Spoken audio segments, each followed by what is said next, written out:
асосгузори сулҳу ваҳдати миллӣ пешвои миллат президенти ҷумҳурии Тоҷикистон муҳтарам Эмомалӣ Раҳмон барои иштирок дар чорабиниҳои тантанавӣ бахшида ба ҷашни 75-солагии ғалаба бо сафари корӣ ба шаҳри Москваи Федератсияи Россия ташриф оварданд.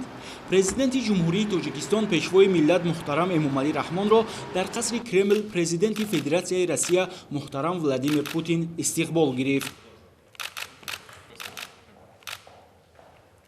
дар чорабиниҳои тантанавӣ ба муносибати ҷашни ғалаба сарони давлатҳо ва ҳукуматҳои як қатор кишварҳои ҷаҳон иштирок намуданд. дар маркази асосии баргузории чорабиниҳои тантанавӣ майдони сурх ба муносибати ҷашни ғалаба паради ҳарбӣ баргузор гардид, ки дар он 15 000 низомӣ иштирок намуд.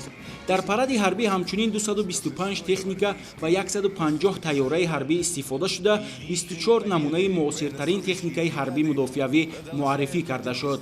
дар расми паради ҳарбӣ дар баробари намояндагии ҷузъу томҳои қувваҳои мусаллаҳи Федератсияи Россия, Арманистон, Беларус, Қазоқистон ва Қирғизистон аз ҷумҳурии Тоҷикистон низ курсантони донишкадаи ҳарбии Вазорати мудофиа, аскарону афсарони полки таъминотӣ ва идоракунии ситоди генералии қувваҳои мусаллаҳи ҷумҳурии Тоҷикистон иштирок намуданд.